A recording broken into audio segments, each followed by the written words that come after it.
Welcome to Gulfstream today, and welcome to Gulfstream Park Ron Nicoletti along with Pete Aiello.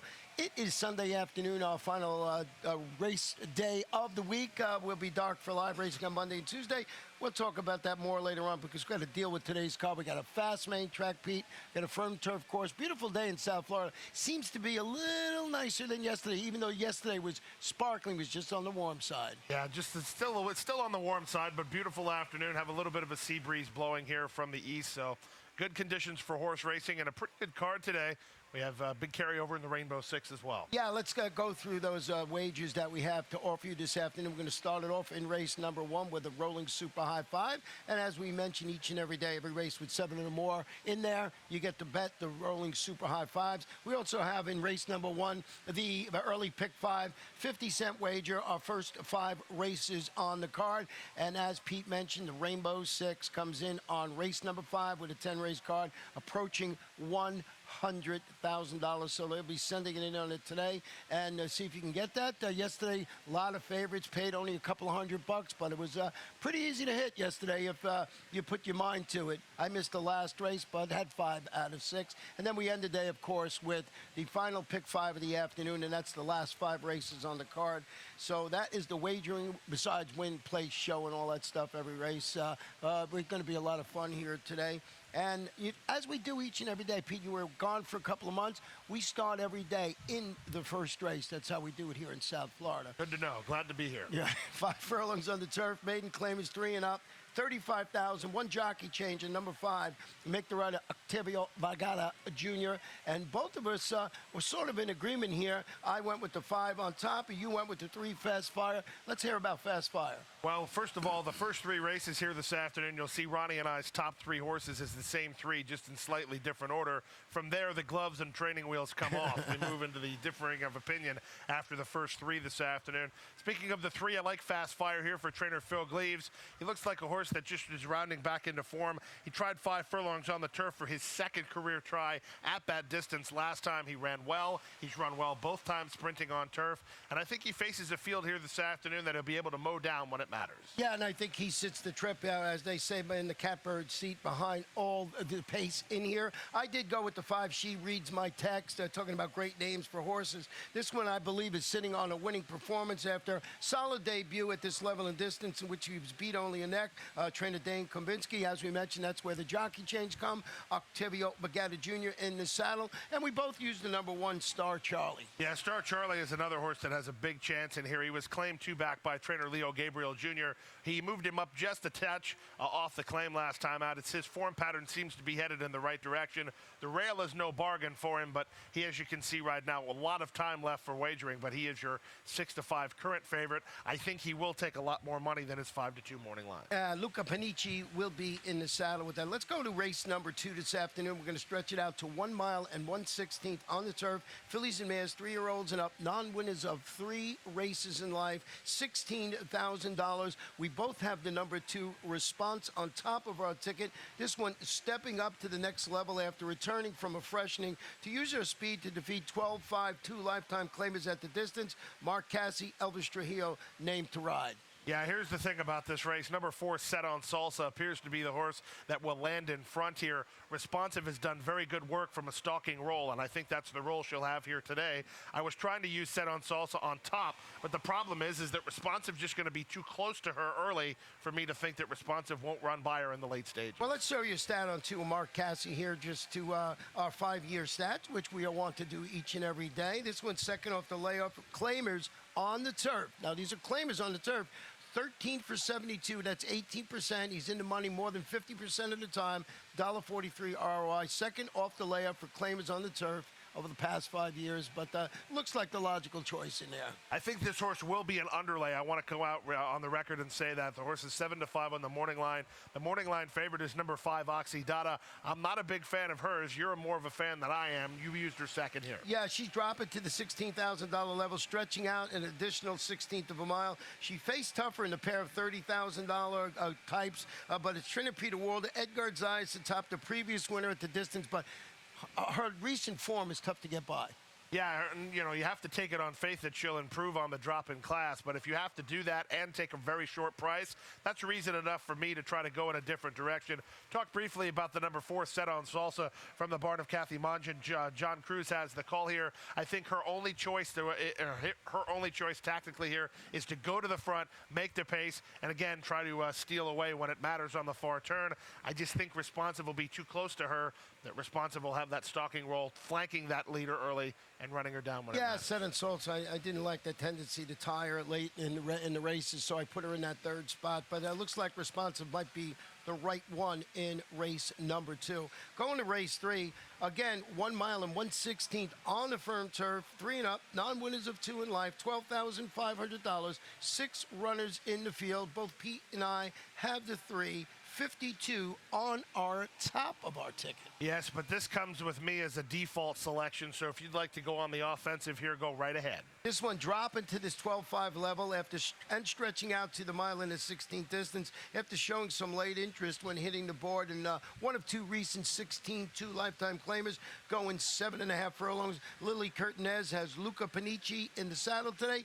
And all things being equal, and they certainly are in this race, I thought I'd give this one the top billing in this race, but that doesn't mean I'm not going to box up with the other horses we have in a ticket, being the 1 Run Saichi. I agree with that, and the thing about this race is that's exactly what I looked at. I thought the 1, 3, and 6 were the best 3, and speed figure-wise, the 3 is the fastest of those, so I went with the 3 on top. The 1 Run Saichi from the barn of Terry Pompey. You're dealing with horses that are 1 for 19 and 1 for 16. Run Saichi with 19 starts. The 3 horse only with 16 career starts, but that's still a pretty hefty load to get over. And then Starship Frontier, who's the other horse that'll take the action, is 1 for 17. Between the 3 of these 3 horses, they'll take about 95% of the play in this race. It's just a matter of if you use all 3, you try to pick 1, or how you pare it down when you're playing the early pick 5. Yeah, when you're pairing the early pick 5, I think you use all 3 if you can afford it on your ticket. I think you have to, almost. Yeah, and the smoke, it had a little bit of trouble talking about Starship Frontier. Got clean trip, had to steady at the quarter pole. I went back and looked. It wasn't that bad. I've got beat 4 3/4 lengths. Let's go to race number 4 this afternoon. This one, a 1 mile claimer, 3 and up, non-winners of 3 in life, $6,250. And here's where, I guess, as Pete said, the gloves come off for some reason.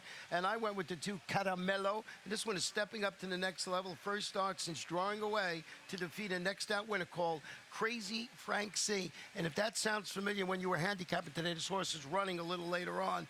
That was a 6 furlong, 6,252 climber on January 14. Manny Morales, MCL Jaramillo in the saddle, so I put this one right on top.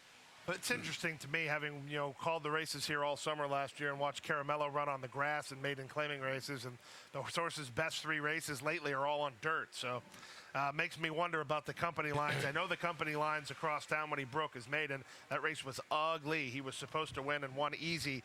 Caramello is a live contender in here, but I thought there was some value to be had. And being that we like the favorites in the first 3 races, we'll try to get some value somewhere. Number 5, Tailstone, makes his 2nd start off the claim for trainer Angel Medina. Rider switch here from apprentice jockey Gerardo Corrales to the veteran reinsman Carlos Olivero. Comes in off the grass. The grass is not something he's shown that he likes to do, so he gets back in on the main track here this afternoon and switches riders. Given those 2 scenarios, I thought this horse rated a look here at a decent price on the morning line of 5 to 1. Yeah, I threw him on my ticket, but as my 3rd selection in there. In 2nd, I did put the number 3 Lev Kospiragos. I like saying that name. Stepping up to face non-winners of 3 lifetime competition. Drew away last on a sealed, sloppy track to defeat 2 lifetime claimers at the distance. Won that race rather handily by about 4 lengths. Mikhail Yanikov has apprentice John Cruz in the saddle. Was it the off track that helped this horse last time out?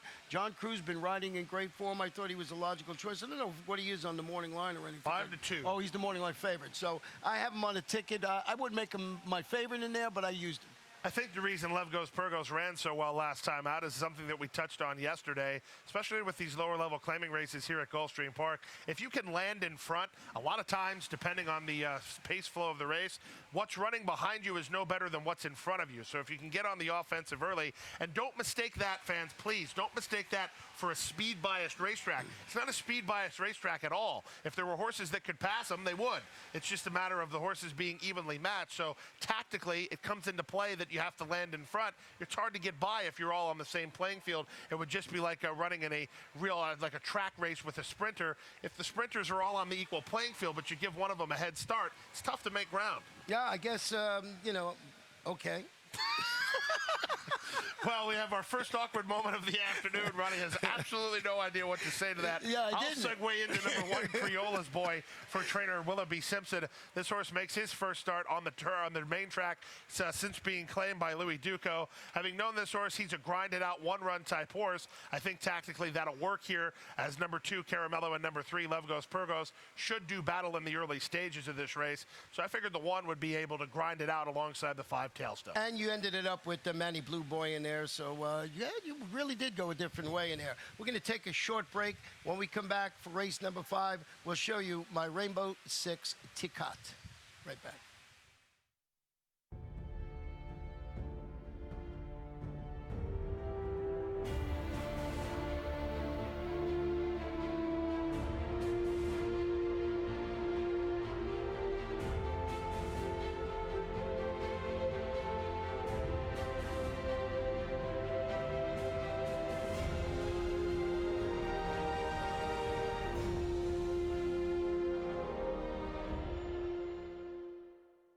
Welcome back to Gulfstream. Today it's Ron and Pete, and we're going to look at our 5th race, 1 mile and 1/8 on the turf, maiden special weight fillies.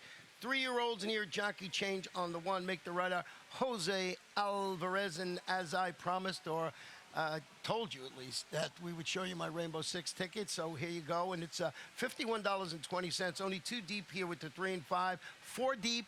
Couldn't figure out the 6th race, had to go 4 deep. In the 7th, also went 4 deep in there. Found those 2 races very wide open. Then 2, 2, and 2. I think those are more formful, at least in my estimation. $51.20 for my Rainbow 6 ticket, over $97,000 in the pool. I'd have to make a suggestion here. Yeah, it's that. You're going too deep in this race, race number 5. I thought this race was deeper than that. You probably had to do that because you wanted to use 2 horses in the 9th. Right. I think you have to single the 1 in the 9th here. You think? The 1 in the 9th? And, yeah, Ralph Nix, big ad lutetium, big win on the debut run under jockey John Velasquez. Looks to have this field over a barrel, so just my strategy would be to try to get alive. I don't want you to get knocked out in the first leg. There's some depth to this race. It's only a 6-horse field, but I think that 5 of the 6 have a big chance. Well, the number 5, Warranty, is stretching out to 1 mile and 1/8 again after returning from a freshening. We want to go back and show you this horse on the final turn for home.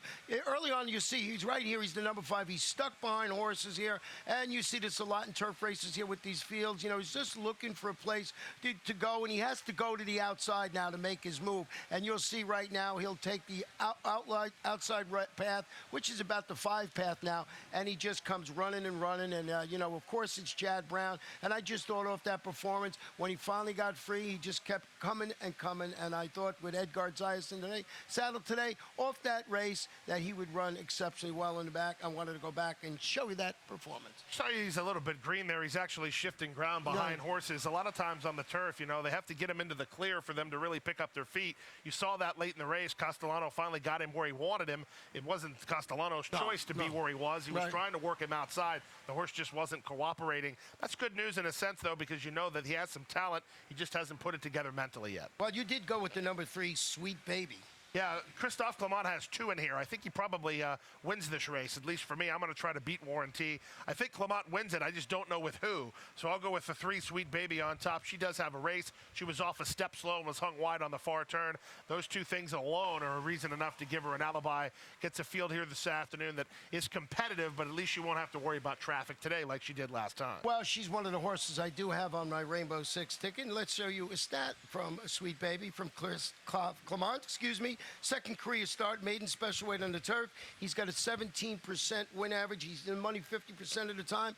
Only $1.32 ROI. Most of those horses probably are favored just because it is Christophe Clement. So, Sweet Baby, I thought I'd throw that stat out there. 17% win average. So, playing the percentages here, to me, it makes the 5 Warranty look a little better. You went with Sweet Baby. Now, the other horse I want to hear about is the number 2 from Christophe Clement. Yeah, because here's the thing, and if somebody knows the answer to this, you can always tweet Ron or I or Facebook us or fax us or any form of communication. If you know what the jockey hierarchy is in the Clement Shed Row right now, please let us know, because I don't. Jaramillo rides the 2 and Elvis Trujillo rides the 3. To me, they're both very good riders, so you don't know what the A rider and the B rider is there.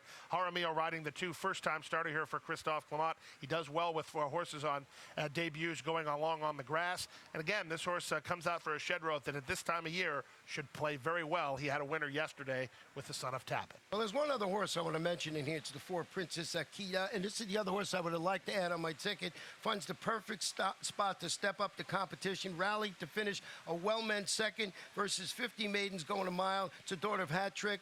Bred to respond favorably to the added distance, and I thought this one can carve out a nice trip and maybe spring a little bit of an upset. I don't know what the horse is on the morning line. Well, he's actually 3rd choice, so I just thought that this horse, under the right circumstances, could sit a nice trip in there. Well, here we go. We've talked about 4 out of the 6. Let's make it 5 out of the 6, because I think that's the scenario. All 5 of those have a chance, because we haven't even talked about the Pletcher horse on the outside. Number 6, Tangara, was 3-1 on the debut run during the Champions Meet against special weight variety. That money was misplaced as she didn't run very well. She gets a 2-turn trip this afternoon after going 1 turn in the debut, and she gets on the turf. Pletcher changing things up a bit. The price will be right, though, because that first race was not very good. Well, if you have a chance, maybe you do take the all button there, the 6th No, race. you don't have to go all. The one's not going to win. So we can just go all except 1 horse. All except 1 horse. So I'm going with 2. Now, the 6th race, if I am knocked down, I always get the chance to bet the late pick 5 here. 1 mile claim is 4 and up, 62.50. Scratch the 5, not welcome. As I mentioned, this is by far the most wide open race on the card. And anything you want to tell me, Pete, or anybody out there, I have to listen to, because I found it so hard to find a horse that I would put on the top. I ended up with the 3 Amaze, who's stretching out to a mile. Responded last time out to that surface switch. Strong score at this level, going 7/8 of a mile. Christian Navarro, a win yesterday. Looks like he's a pretty good apprentice. I thought maybe this horse would sit a nice trip stretching out to a mile today. But with that said, lots of different ways to go in here. Long time between drinks for Amase last time out. He won that afternoon, but he hadn't won in a long time prior to that. Hard for me to imagine him winning 2 in a row. But like you said, Ronnie, this race is so competitive. We do have a key scratch here of number 5, Not Welcome. We both like that horse. I like that and horse. He was 10-1 on the morning line to boot. So this race has a lot of depth to it. I went with the veteran number 1, Valid Concept. He's reliable, and he should get a good pace scenario. I think they'll be moving up front here. And if you look at some of the contenders' key strategies, their strategies are to be on or near the lead. That's good news for Valid Concept. He doesn't need the lead, and he makes a stable debut for high percentage connections of Marcial Navarro. And Marcial Navarro had also trained the number 5 horse that we were talking about, Not Welcome. It took him out, so left this 1 horse in the race. And, you know, there's another horse in here that you got to take a look at. I did not pick Steve, number 2, Steve, who, ran very well. He beat Valid Concept. But Steve, since then, has had 2 more races, 1 on the turf, 1 on the dirt. So I can understand Valid Concept would not be shocked at all if that horse won the race. But remember, I mentioned a little earlier, this name sounded familiar, and that's the 4 Crazy Frank C. Stretching out to a mile. He's had 2 starts at the distance. No. I was waiting for that. That's the distance with 1 second and 1:30. He dueled for the stretch. He finished second behind Amaze last time out. And I've been watching this horse because of the name. He was named after Frank Calabrese. So I've been always, looking, taking another look at this horse throughout the times. And I just think he figures in there. But anything else you got to tell me, Pete? I'm ready to listen. You got Steve on your ticket. I got Steve on my ticket. This is his 3rd race in 17 days, so they're not fixing it if it's not broken. He does seem to be tailing off a little bit. He's coming turf to dirt this afternoon, but again, tactically, I think he's positioned well here because he won't be forwardly placed. He'll be rallying from off the speed. Well, let's go to race number 7 this afternoon. And this Another good race. Yes, very good race. This is 7 furlongs, maiden special weight, fillies advanced 3-year-olds and up. Nice field of 10 runners. I went to the outside, and this is where Pete and I differ here with our top selection. We're in agreement with the 2 horse. Tisabella is ready to shed the maiden tag, I believe, after responding to both the surface switch and the turn back in distance with a 2nd place finish at this level in distance. Ralph Nix, Elvis Trujillo. It is a $335,000 daughter of Tisnap. Well, it's a good thing I caught myself. I was just getting ready to get extra aggressive and look like an absolute fool. I actually thought this race was on the turf, to be honest with you, looking at the pedigree of the number 2 Unbridled Bow. So you said surface switch for the tandem going, then why are they switching surfaces back? But number 2 Unbridled Bow debuts here for Todd Pletcher. I'm intrigued to see that he's running both. He has the 2 Unbridled Bow and the 7 Song Sung True. I'm interested that he's running them both. I think that means that one of them's super live. It's just a matter of which one. Yeah, I mean, Uncle Mo's. If you know anything about the breeding of Uncle Mo, they've been doing just so great all year long. Owned by Red Oak Stable, a homebred. So we'll see that runs Edgar Zayas in that one. And the other one, Sung True, you mentioned working up there at Palm Beach Downs, includes a couple of bullet drills if you look through those workout patterns there. So maybe that's the right one. Hard to figure out. Who else did you use on your team? I think this 8-horse Maria has to be considered. There's a lot of different reasons to think that she bounced last time out, including a comment that's telling to me, fractious in the gate, press 3 wide. To me, her mind was blown. I don't know what happened that particular afternoon, but when you run so well in the debut and then run so poorly the second time, and there's an alibi right in the racing form that you were fractious, I'll give you a pass for that. Her race first time out was great. She set the pace, finished second, going 3/4 in 10 flat. That was in the slop. There were a lot of reasons to think she wouldn't run well that day. She gets a complete pass from me last time. Gustavo Delgado and Emise Al Jaramillo, those are 2 good connections at a good price, 5-1 on the morning line. And this is a wide open race, too. You know, we're giving you some sections here. There's lots of different ways to go. You get some really beautifully bred horses, top-notch trainers, jockeys. So the 7th race, a real fun betting race today. Let's go to race number 8. And this one, 5 furlongs on the turf. Claimers 3 and up. Non-winners of 2 races in life. A couple of notes on the 5. He is now a gelding, and he's wearing blinkers this afternoon. More on him momentarily. Right. Would you like me to start, or would you like to go ahead? No, you go right ahead. My long shot play of the day here. I don't have the same resume, and I don't have the same productivity report as Ronnie does on this long shot play of the day, but I'm going to go with number 5, Greg Rulesner, right on top. I'm a big fan of Victor Barboza Jr. He came here last summer, and he did very well with limited opportunities. He claims this horse this afternoon. I love him off the claim, and it's not just because of the positive ROI of 665 with just the 8-race sampling in the racing form. I just think he does very, very good work. I also think that he's going to be able to move horses up, and if you look at this horse's resume, he's run well going 5/8 on the grass, including one of those races right here at Gulfstream Park. I don't know. You don't know what? That's what je ne sais pas means. Number 6, je ne sais pas. Fascinating. I knew I'd get you with that one. Stepping up to face winners after breaking from a demanding outside post last time. It was post 10. He drew clear to defeat 16 maidens by almost 4 lengths. It was a tough post. Trainer Jason Service spots the gelding perfectly at the 12-5-2 lifetime level. I really was impressed with that performance last time out. Tough breaking from that post, going 5/8 and just running out the gate and doing well. So I put that one on top of my ticket. We both have the number 1 on our ticket, and why'd you go with the 1? Sustainability. I remembered this horse last year. He ran very, very well. He improved dramatically. The only thing is he ran long. Now this afternoon he's going to be trying the 5 furlong journey. I don't know that he's going to like that, but I can't fault the connections for trying it. He takes this moderate drop-in class. A second start off a very extended vacation. The rail's no bargain, but if this race were to collapse, which it might, I think the 1 is the best horse to reap the benefits. Yeah, number 4, Bridget Flowers, is hoping to find that another gear for the stretch run. He got parked 4 wide. He finished 5th at this level of distance last time out. Jesus Prada is the trainer Diego Gomez in the saddle. I thought maybe this horse can end up grabbing a share of the exacta or trifecta in race number 8 this afternoon. Now, here's the way it plays out from a multi-leg standpoint. This is at least the way I look at it. The 6th race is wide open. The 7th race is wide open. The 8th race is wide open. Beat the favorite in the 8th, and then single the 1 in the 9th and go on with it. Well, let's go to the 9th. 1 mile allowance optional claimers, state bred fillies and mares, 3 and up, $12,500. And let's go back and show you the horse that Pete wants us to single here. Its last race. It was pretty impressive. It was its debut. Just draws off. I just thought it was something we would show the folks today.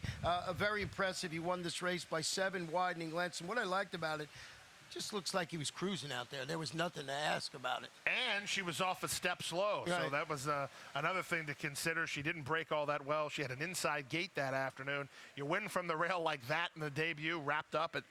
She was well back. She was expected to win. I mean, here's the thing.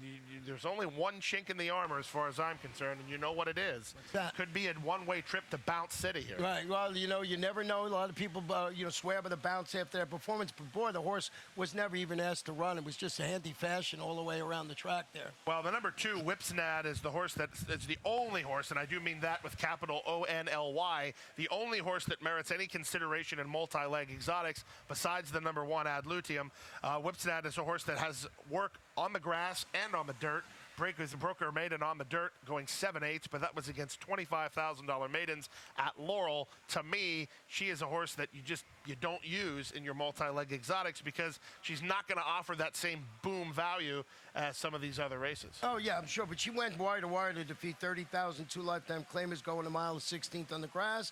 Brendan Walsh, you got to respect him. Edgar Zayas handling the surface switch. I mean, it looks like it's the one horse's race to win or lose in there, but Whipsnade, like you said, I threw the 4, Candy's Lady, who does her best Reading Late. She's taking a big jump up the competition scale, hoping to reap the spoils if a suicide duel should erupt on the front end. But I don't know who's going to run with the 1. Yeah, that's who's to say the 1 needs the lead? Look at the race. I mean, they didn't move all that quick in the early stages. 22 and 3, and she's widening in the end. Right. So to me, she had the rail. What are you supposed to do? You're not supposed to suck back and then take dirt in the face. Right. I don't think she needs the lead. She has the rail again today, but this is a different scenario. There's only a 5-horse field carded for this race, and as far as I can tell, 2 of the 5 in here will just be running for a check because they're not win contenders for me. 1 over the 2-5. Repeat, repeat, repeat. Oh, I'm sorry, we're out of paper. Call the attendant. Repeat, repeat, repeat. He can do that, too. Let's go to race number 10. Our final race of the weekend, 1 mile and 1/16th on the turf. Maiden claimers, fillies and mares, 3-year-olds and up, $12,500. Major scratch as far as I'm concerned in here with the number 1, Kitten Star. Also scratched the number 2 horse in here. And right now, the 7 is on top of my ticket. And I want to go back and show you the performance of number 7, Starship Hostility, before we get into this race here. Now you're going to see the start here. This horse breaks slowly in this race. Everybody leaves the gate, but this one last. This horse always raced closer to the pace. So now last, and I'm going to switch to the stretch run in here because the horse starts flying on the outside to come and get it. Now, if you look at this horse's races before that, this is not the style. You got a 10-pound apprentice in the irons here. This horse just comes flying late, and you never thought he'd get there. Early on in the race, like I said, last throughout, comes flying at the end and just gets beat at the wire. So I think this horse with a cleaner break is going to be a major contender in here. I have 2 comments for What's you, sir. that? Number 1, Rock Hard Lady, who you saw win that race, came back against winners, went favored, and was absolutely nowhere. So that wasn't all that good. And the second thing is, and I just want to ask you this, since we do have 4 minutes remaining here, what is the definition of insanity? You. Well, that's a good answer, but I think the more correct answer is repeating the same thing over and over and expecting a different result. Right. The 7 Starship Hostility has had 21 opportunities to break the maiden. At what point as a gambler are you insane for backing this horse at a short price? Well, I didn't have this horse on my ticket. I had the one I said was a major scratch. So he had it. I already had the replay that I wanted to show. So stop picking on me and calling me insane. No, I'm not calling you insane. I'm just making a comment, trying to make for some good television. We were told yesterday that our on-camera chemistry was a little off. We need to jack it up a little bit, you know? Well, who'd you pick in here? Well, for one, I just want to say that I could not use the 7 anywhere. I agreed with Ron. The 1 was the play, but the 1 is out. So I'll go with the 5, Mexicana. She makes her second start on the turf. She makes her second start going long here at Gulfstream Park. Last time out, she was handled by Edgar Zayas. She gets Eddie Castro this afternoon. She was 1 pace last time. She's been 1 paced every time she ran. But I think relative to the flow of this race, 1 pace might work. The price will be right. I'm strongly against a professional maiden at a short number, so I had to pick somebody else. Okay, and number 11, just like Khaki, is hoping for a clean trip today after encountering trouble in the early stages in 3 consecutive races. The trainer is Kelly Breen. He's got Jeffrey Sanchez named to ride. Here's the thing. I like the 11. The 11 moves up on my scale, and here's the great thing about it. You have Jeffrey Sanchez in the irons with an outside gate. There was some other speed signed on in this race, but part of that speed scratched with the one Kitten Star withdrawing. So now if you're Jeffrey Sanchez, whoop, send from the outside, clear over to the rail, and make them catch you. As we've been talking about the last couple of days, if you know what's behind you and there's not much behind you, just go. You've been talking about that the last I haven't been wrong, though. I have not been wrong. Well, what about the number 10 in here, Cassini, another one from Kelly Brand? Now, there's a Hall of Fame jockey on this, Edgar Prado. Horse is dropping from 25 to 12.5. I think this is a logical spot for number 10, Cassini. Well, Cassini's going to have to pick up her feet. She's not run well since her debut at Monmouth. Her race on the turf was just okay. That was last summer at Delaware. She'll have to wake up, but this is a good spot to try to do it. I'm not going to argue. What else you got on here? Let's send them out with a winner here. I used the 3-horse Perfectress just based on the connections here. Angel Penna and Elvis Trujillo, they have won races. This horse will really have to improve, but this is the kind of race where I think you have to take some prices and hope for the best, especially with a likely 1 to 5 shot in the race before. That's how we see this card here. I don't know how we helped you or hindered you with some of these things, but good luck with all your selections. I'm sort of glad we're going to turn it over to Gabe to do the changes right now. Well, I think he's going to need a few minutes to regain his composure. He's off camera, cracking up pretty good right now. So we'll give him a couple of minutes, and we'll be back with the program changes. We're 31 minutes from the Sunday opener. Good luck today.